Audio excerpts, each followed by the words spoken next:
There have been many translators of the Analects of Confucius into English. Notable translators include James Legge, Ku Hung Ming, William Jennings, Lionel Giles, etc. This video will deal with the work done by William Jennings, 1847–1927 AD. It appears that there are two versions of William Jennings' translation, the original version published in 1895, and another version that was adopted by Epiphanius Wilson that was published in 1900. While the vast majority of the translations are intact, there were subtle differences in the two books. William's 1895 work contained much more information in the form of footnotes, numbering of the phrases, etc. William's original introduction to Confucius and Confucianism was not included in Epiphanius's 1900 edited version. In this video series, William Jennings' original work will be given, with footnotes and original text. It is recommended that the text be also read, as Jennings' style of writing included much brackets that will shed new meaning if read, as compared to hearing alone.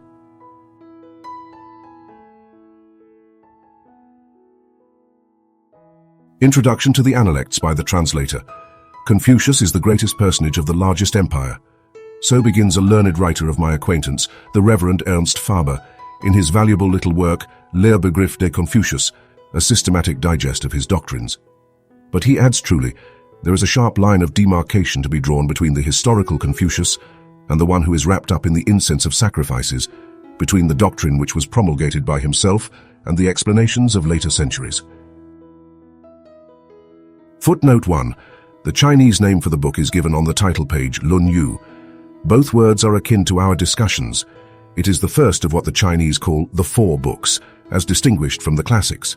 The second and third books are the Great Learning and the Doctrine of the Mean, digests of the Lun Yu, made by disciples and other savants of the sage's school, and the fourth is the works of Mencius. His name is held in the highest honor in the whole Chinese empire, from the highest in the land to the lowest peasant. In every city there is a temple erected at the expense of the government for his worship. This temple contains either a statue or a tablet on which his titles are inscribed. In a hall at the rear of the chief, one are tablets to certain of his ancestors and others, and also to his chief disciples. The building is generally the most conspicuous in the city, its walls being painted red. Every spring and autumn worship is paid him there by the chief officers of the city, and offerings of the fruits of the earth are set forth before him, and incense burnt. The emperor himself is required to attend in state at the imperial college to perform these functions. Twice he kneels, and twice 3 times he bows his head to the ground, and then utters the words, "Great art thou, O perfect sage! Thy virtue is full, thy doctrine complete. Among mortal men there has not been thine equal.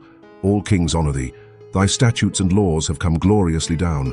Thou art the pattern in this imperial school. Reverently have the sacrificial vessels been set out. Full of awe we sound our drums and bells." Footnote 1. I am indebted for these words to Legge's Classics, Volume 1, Proglegomena, p.92. Then follow more praises and particular eulogies. In every school in China, worship is paid him by master and scholars, on the 1st and 15th of each month, or the day of his birth, and at the opening and closing of the school each year. In every village school, his titles are written on red paper and affixed to the wall, and the characters on the paper are usually these. That is, the shrine tablet of the most accomplished, holy, first and most eminent teacher, Kung. The selector of the 100 books did well to choose from the body of Confucian literature the book which contains the most authentic of his sayings. In the Analects, we have the essence of his teaching such as it was, given by various disciples, crude enough, it is true, in substance and arrangement, but bearing every trace of genuineness. Men are asking, and at the present day particularly, what is Confucianism? And what is it that has made Confucius so great and to have exercised such immense influence over his countrymen during 24 centuries? To the first question, Sir Thomas Wade has lately given a sort of answer. See Contemporary Review, November 1894, which he speaks of Confucianism not as a religion, which most certainly it is not, but as a common ethico-political bond enabling millions of human beings to be governed from one center, as the tie between all the various races that make up the vast conglomeration, the 100 of millions, that are called Chinese. Confucius was no transcendentalist. He never troubled himself over such matters as first causes, scarcely ever dealt with anything in the abstract, knew nothing about science, and not as much as one of our young schoolboys about the physical universe, was no speculative thinker, and he himself disclaims, as will be seen in the following pages, to have produced anything original, but calls himself merely a transmitter. He was distinctly not a theologian, and the reader will here look in vain for any thoughts of his about God or a future life, or any direct worship of a supreme being. In this, he stands out in marked contrast with what the ancients before him believed, and it is strange that with all his professed respect for ancient beliefs and ancient ways and for the odes, in which the name of God frequently appears, he does not once in these sayings mention the sacred name. The truth is that religion had all along been deteriorating. The further back we go in Chinese history, the more lofty and pure seems to have been the religion. And Confucius was skeptical, in the original sense at least of that term, and to his skepticism is largely due the gradual decay of religious sentiment in the Chinese ever since his day. Yet religious sentiment dies hard, and no wonder that the people welcomed Buddhism, Taoism, or anything else that came in their way, in addition to dry ethical teaching. He will be found to speak freely enough of heaven, it is true, but we cannot gather much from the expression. He seems to have grasped indeed, in common with minds great and small, the idea of immortality, for sacrificial offerings to departed relatives most certainly imply that. But he attached little importance to it, and has nothing to say of it, nor does he speak of any retribution for good and evil after death, any redress or restitution for inequalities and wrongs, or any judgment to come.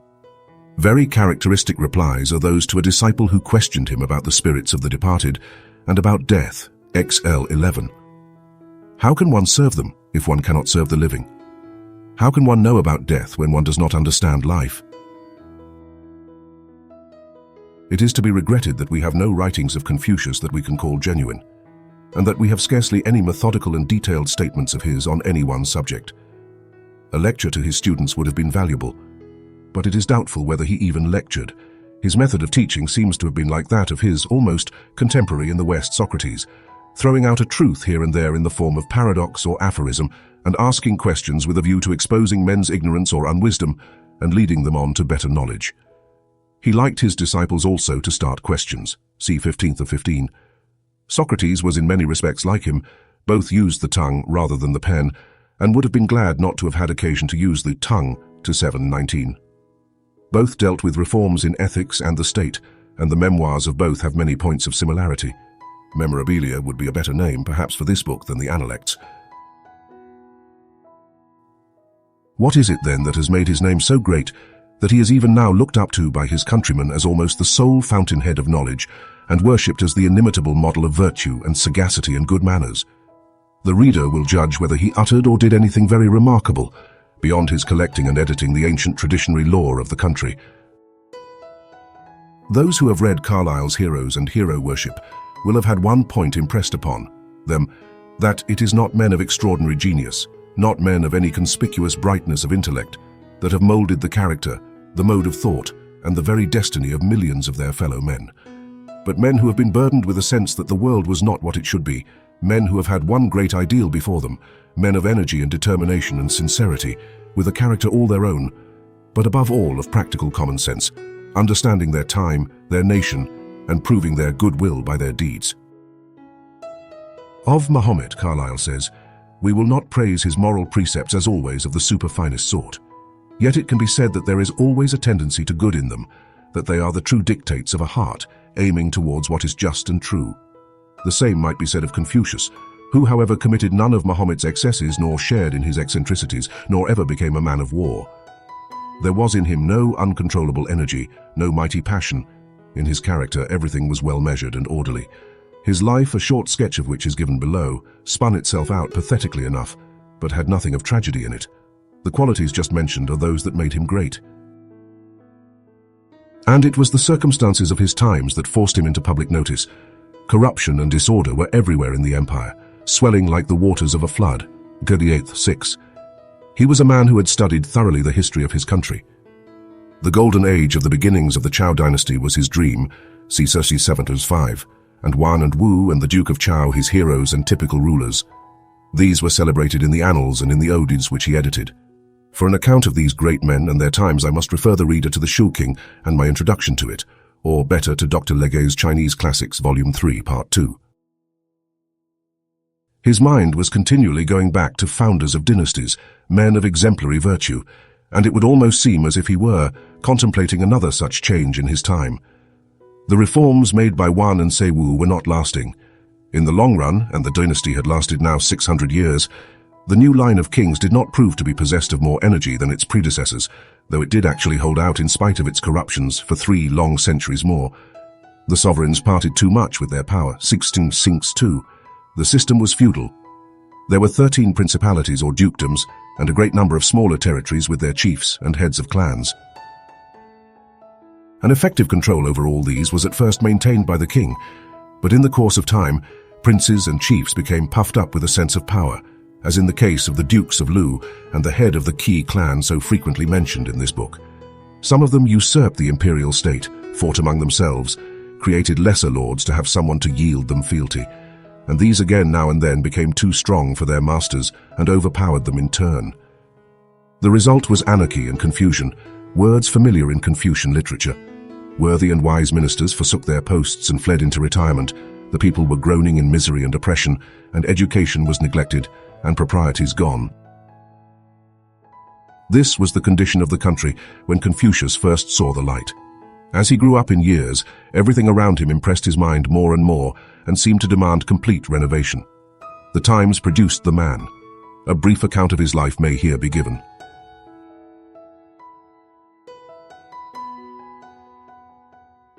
Confucius was born in the year 551 BC. His father was governor of a small district within the present province of Shantung, a military officer, it is said, of great valor, and with the strength almost of a Samson. Confucius was the son of his old age, and the father did not live to know his fame. He died within 3 years of his boy's birth. The name Confucius is of course not Chinese. It is only the Latinized form of his true name, which was Kung, with the addition of Futas, which means master, and was given him in manhood. Footnote. Other names by which he's known are Qiu and Chengni. These names occur in the Analects, but I have invariably kept to the name Confucius for clearness' sake. The writer of the old history called the Shiki calls him a Yitis, a child of the wilds or fields, something equivalent to our born behind a hedge, an illegitimate child, a statement which sorely exercises the minds of Chinese, but it is scarcely probable. We have no trustworthy account of how he was educated. The subject is touched upon twice or thrice in the Analects, see Book 2 verse 4, Book 9 verse 6, Book 14 verse 22, but these references do not help us much. Like all Chinese, he married young. At 19 he was a husband and at 20 a father. He had at least 1 son and 1 daughter. About this time his education enabled him to take office, some minor administrative work, but it did not satisfy him, and in his eager thirst for learning he gave up his post after 2 years and combined study with teaching. He made such progress in this that his fame spread, and men of even high position came to consult him. At 24, however, his mother died, and according to national custom he retired for the 3 years' mourning. But although cut off from public life, those 3 years were fruitful in results. He not only mourned for his mother but for his fatherland, and his brain was busy with thoughts how to remedy the state of government and society. He studied history in order to become a statesman as well as philosopher. His aim being the moral and material welfare of the people, history and other studies were to assist him in this object. We do not know much of the next few years. At the age of 30, he says he was firmly established in what he had learned, which now included music and the proprieties. And then disciples flocked to him. Some of these were sons of men of rank, and by their means he rose more and more to notice, and in the end to higher official life. He was successively a town magistrate, assistant superintendent of public works, and minister of crime and chief judge of his own country of Lu. In the last named capacity he became the idol of the people. It was said that his very appointment was equivalent to putting an end to crime. There were no cases to try. It is known, however, that he did order 1 execution at least, but he was against inflicting capital punishment on those whom the state had omitted to instruct, see Thansex 2, that he called cruel tyranny. On litigation in the courts, his sentiments will be found recorded in Book 12 verse 13. In hearing causes, I am not different from others. The great point is to prevent litigation. But jealousy at his reforms in Lu on the part of neighboring feudal lords led to schemes for his removal. They did not like the contrast, and the artifice narrated in Book 18 verse 4, the sending of a present to the court of Lu of 80 girls, songstresses and danseuses, and the ready acceptance of these by his prince, which put an end to public business for some days, so disgusted Confucius that he at once left the scene. He went about from state to state for several years, accompanied by a few followers, sometimes received with welcome by princes or by old disciples now advanced to office, and lodging a while with them, sometimes jeered at as a stray dog or a rooster, gaining a living by his glib tongue. He met everywhere, sooner or later, with disappointment and sorrow. Footnote: his disciples were his chief comfort, even Tzu, whose name figures largely in this book, a very Peter for daring, rashness and impetuosity, and who was ready to go with him anywhere, even to the sea on a raft. Was a favorite. He received many sharp rebuffs, but the master had strong kindly feelings towards him, and it is said he wept sore at his death. At last, in his 69th year, he returned to Lu and was allowed at court in the rear of the ministers, a standby to be consulted on emergency, but no longer in any real official capacity. He spent the remaining 5 years of his life in literary pursuits. His end is graphically described in the Li_Qi, or Book of Rites, translated by Dr. Legge. Early one morning he got up, and with his hands behind his back dragging his staff, he moved about by his door, crooning over. The great mountain must crumble, the strong beam must break, and the wise man wither away like a plant. After a little, he catered the house and sat down opposite the door. Tskung had heard his words and said to himself, "If the great mountain crumble, to what shall I look up? If the strong beam break, on what shall I lean? If the wise man wither like a plant, whom shall I imitate? The master, I fear, is going to be ill." He then hastened into the house. The master said, "Tzi, what makes you so late?"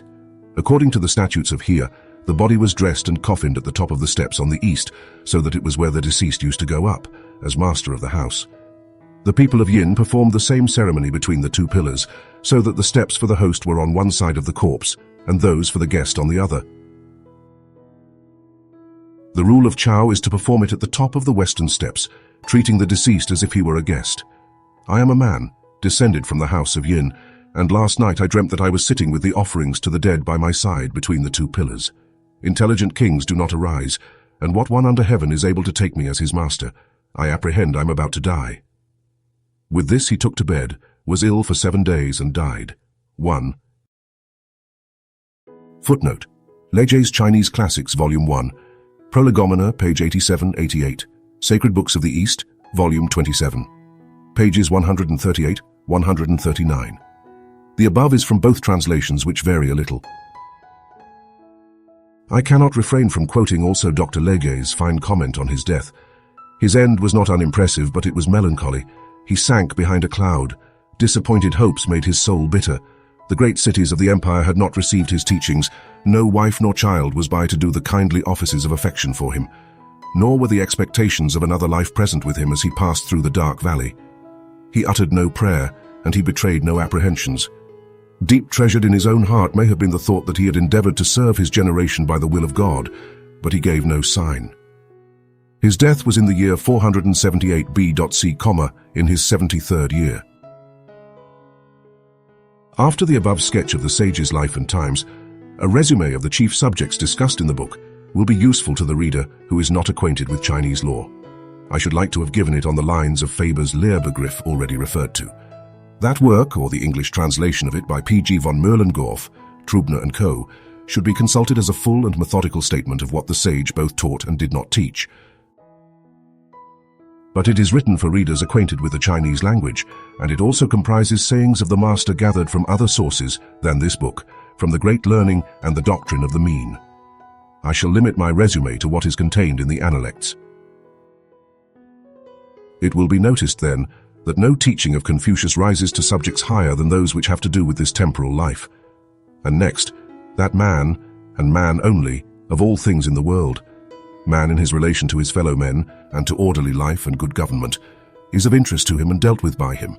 His ideal is a happy, well-ordered state. And to this end he is practical, and has one main study to which he strings all others. This was the heart or nature of man, the rectification of it, and the harmonious regulation of all the relations and duties of life which are its outgoings. As the great, learning, though not composed by himself, really contains this one main study, it is best, I think, to air it here in extenso, Script of its commentary, it is only a little short essay. Footnote: Lege's Chinese Classics, Volume 1. Prolegomena, page 87-88.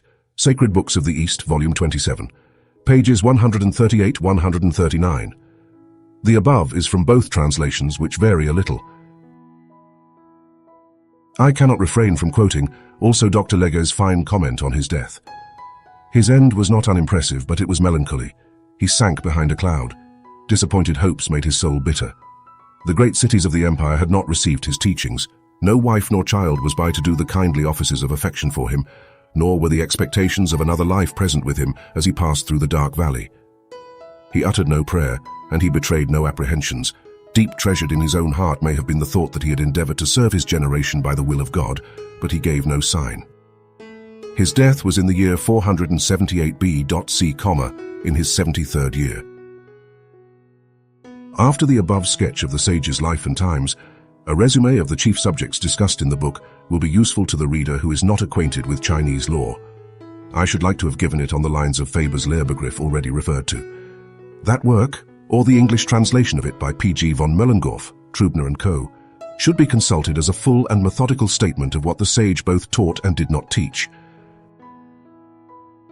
But it is written for readers acquainted with the Chinese language, and it also comprises sayings of the master gathered from other sources than this book, from the Great Learning and the Doctrine of the Mean. I shall limit my resume to what is contained in the Analects. It will be noticed then that no teaching of Confucius rises to subjects higher than those which have to do with this temporal life. And next, that man and man only of all things in the world, man in his relation to his fellow men and to orderly life and good government, is of interest to him and dealt with by him. His ideal is a happy, well-ordered state. And to this end he is practical, and has one main study to which he strings all others. This was the heart or nature of man, the rectification of it, and the harmonious regulation of all the relations and duties of life which are its outgoings, as the great. Learning, though not composed by himself, really contains this one main study. It is best, I think, to air it here in extenso. Script of its commentary, it is only a little short essay. The norm of the Great Learning consists in illustrating the illustrious virtue. 1. Consists in loving the people, consists in the persistence in the highest good. Footnote 1. This, Professor von Gabelentz thinks, is that redemptive virtue, which in a sovereign would raise the whole pliable nation out of the depths of degeneracy. If persistence be learned, then one possesses consistency. If one is consistent, then one can rest. If resting, then one can have a tranquil mind. If tranquil, then one can be deliberative. If deliberative, then one can be successful. Things have their root and their offshoots, doings their ends and beginnings. To know the order of precedence of things is to be near the norm. I will now arrange under various head subjects to which he here attaches great importance, and end with what may be considered defects in his teaching. Virtue. There is a general term for this, meaning moral excellence of any kind, and there are 5 chief divisions of it, viz. 1. Knowledge or wisdom, 2. Humaneness, 3. Righteousness, 4. Propriety, 5. Sincerity or trustworthiness. Of knowledge, when asked once what he meant by it, he answered, knowledge of men, and this seems to be borne out in nearly all else he says of it. It ought to be followed up by the choice of what is good. To know is not as good as to love. Mere knowledge is useless. All intellectual attainments should be controlled by the next virtue of humaneness. This includes everything which is morally excellent and excludes all that refers to the individual. It includes his famous life rule of reciprocity, 15th 23, or forbearance. Many times he is questioned about it, and he gives various answers, but is probably nearest the mark when he says that as knowledge is to know men, so this virtue is to love men. Gediel 22. The word will not always bear translating in the same way, and I have given it the different meanings of philanthropy, humanity, goodwill, good nature, fellow feeling, etc., and sometimes, in a roundabout way, the feeling or duty proper between man and man. Righteousness, a sense of what is right and just, oftenest found in connection with contemplation of getting gain, but it includes also a sense of honor and the duties of and relations between ruler and officials. Bravery leads to wrong deeds. Without it, to know what is right and not to do it is moral cowardice. Propriety. Much stress is laid upon this. It has to do with an elaborate ceremonial in vogue, with the preservation of right relations between different grades of men, with ritual in worship, correct demeanor in society, decency, polite manners, and Yet without a humanity it is nothing. Underscore, though highly to be prized, it jays only after all an outward ornament. It is often mentioned in connection with music. From the proprieties the character is given stability, and from music the finish is received. Music as well as propriety had its severe rules, but had also a softening influence and carried harmony into life. Faithfulness. Frequently combined with loyalty or leal-heartedness. The word is here often translated confidence, trustworthiness, sincerity. It is an essential between friends, between ruler and subjects, and in all departments of social life, and without it men can no more get on than a carriage without the appliances for yoking. Book 2, 22. With these 5 virtues are interwoven 5 other properties, viz. reverence, earnestness, kindness, bravery, and perseverance, but on these we need not dwell. A common expression throughout the book is that of the superior man, in Chinese Qian Ti Si. It is the sage's ideal or model man, but sometimes we find other and lighter shades of meaning, and one feels a difficulty in translating always by the same word. In fact, it will not bear it. It means generally the man who either is raised already above the common run of men by his attainments, or one who is striving to raise himself by practicing what is good. Filial piety is also an important factor in the book. It is the fundamental virtue of home life, and as such leads to good government. And the same duties extend to it, see the second 22. Filial piety and friendly subordination among brothers are a root of that right feeling which is owing generally from man to man, I2. Filial piety consists in not being disobedient, in serving the parents, when alive, according to propriety, when dead in burying them according to propriety, and in sacrificing to them according to propriety, Tomb 5. It is a virtue which has been profoundly rooted in every Chinese conscience, and one which more than any other has been observed. It is owing to the honoring of parents chiefly, I believe, that the people have lived so long in the land. It has been light-heartedly said that the Chinese Empire has hung together so long because it had not strength enough to fall to pieces, but we shall be nearer the truth, I think, if we ascribe its stability to the peaceable disposition, the intelligence, the industry of the people, spite of the corruptions caused by its leading men, to the firmness of their family bonds, the loyal obedience of the people, and the practice of all the other virtues enumerated above as inculcated by their great sage. On the subject of war, so interesting at the present moment, he seldom spoke. He was angry once at being consulted on military matters and left the court 15 Tangzai. But in the case of necessary war, he has excellent advice to give. See last 2 paragraphs of Book 13. Of his defects there is not much that can fairly be said.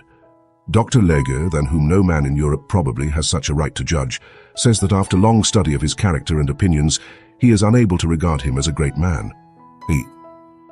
He threw no new light on any of the questions which have a worldwide interest. He gave no impulse to religion. He had no sympathy with progress. His influence has been wonderful, but it will henceforth wane. Confucius, however, did not pretend to any of these things. It is in what he did pretend to do that we should rather seek for faults in him. In his reserve about great and important matters, while professing to teach men, he is perhaps most to blame, and in his holding back what was best in the religion of the ancients, sacrifices to ancestors he recognized, but chilled the faith from which they originated. There is a certain selfishness in his teaching, which had the effect of making those who came under his influence soon feel themselves great and self-satisfied. And to this may be traced, perhaps, the almost contemptuous arrogance which the Chinese display towards foreigners, and to any better teaching that they have received. If he believed in heaven, he could not pray to it. When seriously ill, he makes light of prayer, 7.34. His prayer was his life. Man must look to himself, how he can get on with what he has once for all received from heaven, and with what is at his disposal, i.e. the world, especially among men.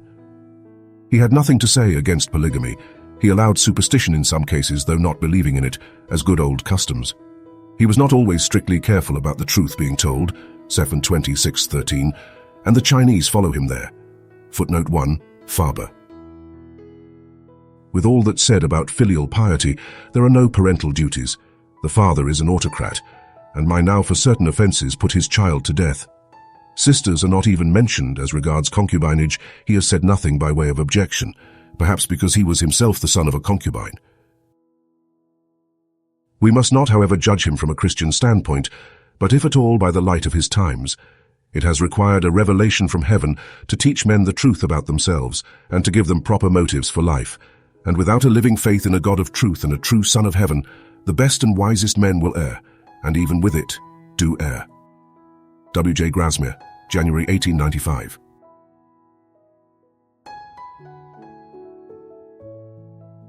Oh, the strangest figure that meets us in the annals of Oriental thought is that of Confucius. To the popular mind, he is the founder of a religion, and yet he has nothing in common with the great religious teachers of the East. We think of Siddhartha, the founder of Buddhism, as the very impersonation of romantic asceticism, enthusiastic self-sacrifice, and faith in the things that are invisible.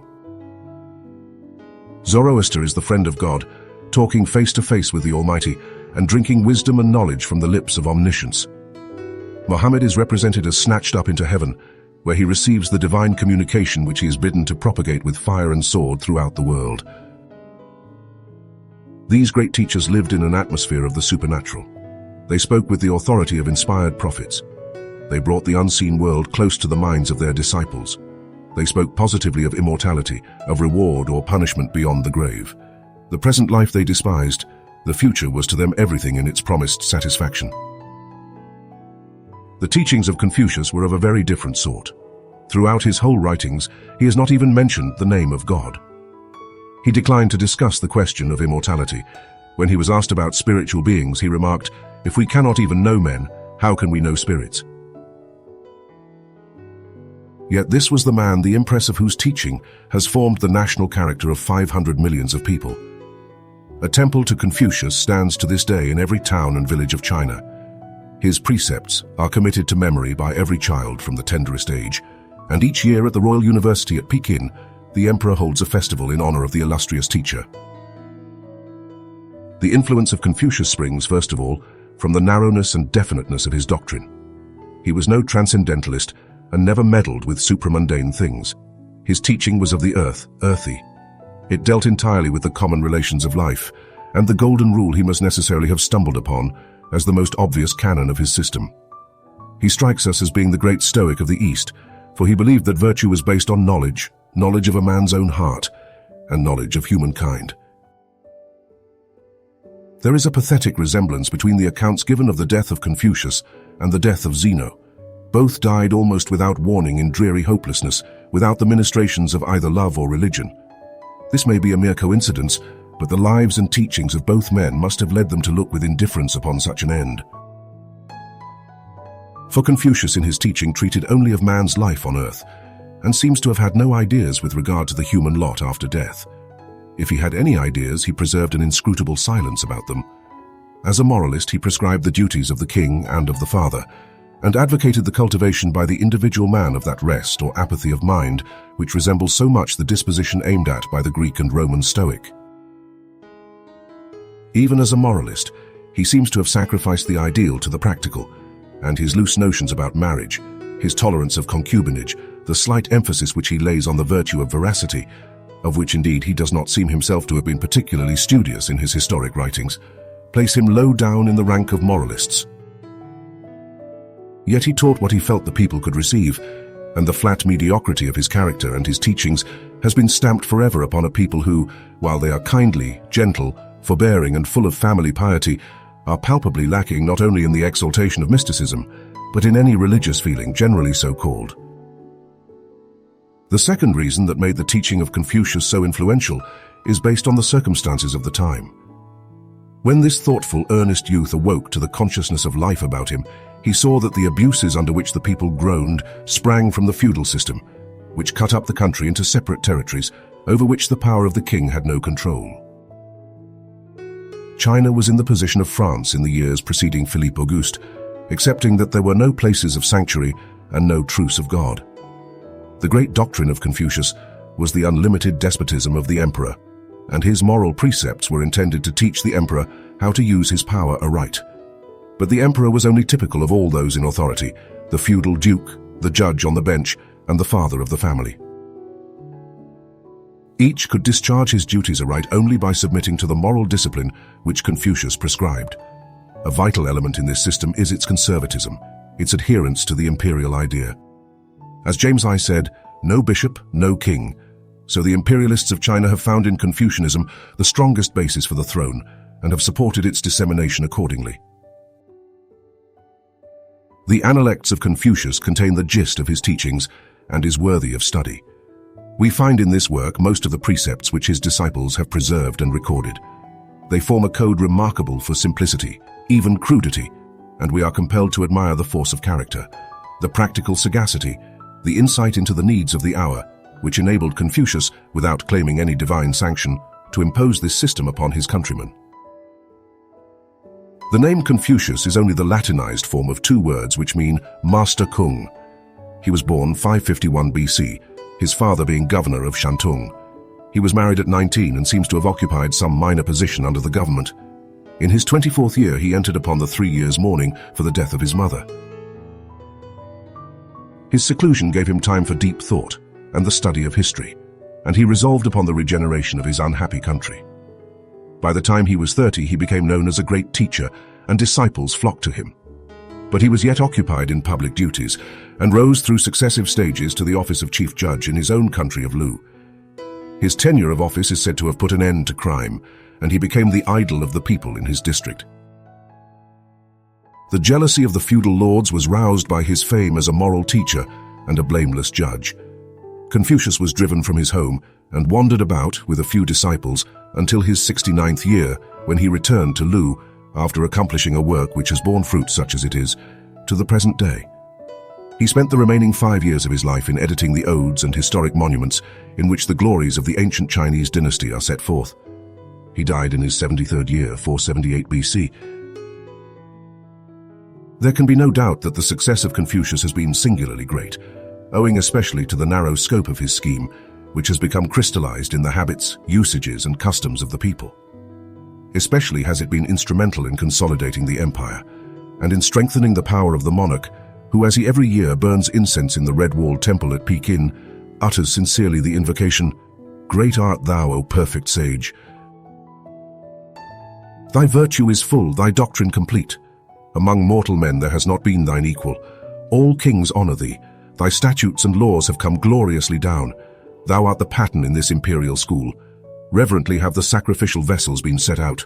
Full of awe we sound our drums and bells." Epiphanius Wilson.